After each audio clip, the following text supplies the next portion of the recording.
এই যুদ্ধে শুধু যে পাকিস্তান বিপদে পড়েছে এমন না, বাংলাদেশের পাকি বীজগুলো কথা বলার সুযোগ পাচ্ছে না, কথা বলতেই পারতেছে না, শুধু চিন্তা করতেছে আমার বাপ ইউনুস যদি থাকতো, বাবু আব্বু ইউনুস দাদু যদি থাকতো, তাহলে আজকে আমরা পাকিস্তানের সাপোর্টে যাই যুদ্ধ করতে পারতাম।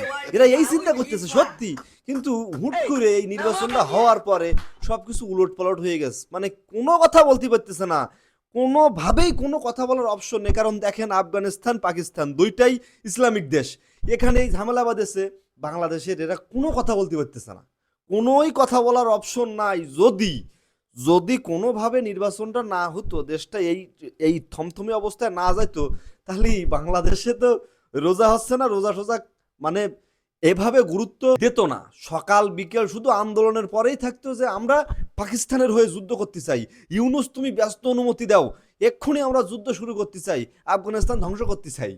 বিষয়টা এমন হইতো, বিশ্বাস করেন। কিন্তু এখন কোনোভাবেই কথা বলার অপশন নাই, কারণ একটা নির্বাচিত সরকার অলরেডি বাংলাদেশে বসবাস করা শুরু করে দিয়েছে, তাই না? তো নির্বাচিত সরকারের এটাই হচ্ছে বৈশিষ্ট্য যে ফালতু কোনো কেউ এসে হুটহাট করে কেউ কিছু বলতে পারবে না। দেখেন এখন যে পাকিস্তানের যে পাখি বীজগুলো ছিল, এখন আর চিল্লাপাল্লা তেমন করতে পারে না, আর যারা করে ওই করার সাথে সাথে দেখবেন যে আবার একটু পরেই তাড়া খাইয়ে আউ মাউ কাউ মাউ করতেছে, মানে কুত্তার মতো। কি একটা জ্বালায় পড়েছে এই পাকিস্তানি বীজ করা।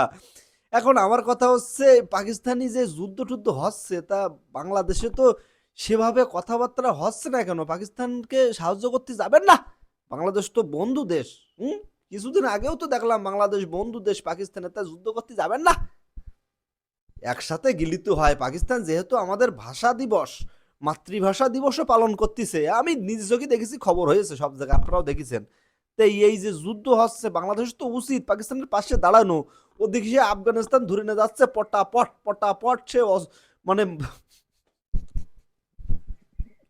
কি করবেন, কিছু তো কওয়ারও নাই, কিছু বললি যে সরকার শুনবে তারও কোনো মানে উপায় নাই, কারণ সরকার একদম ফুল বিপক্ষ সরকার, এনসিপি আর ইউনুসিফ।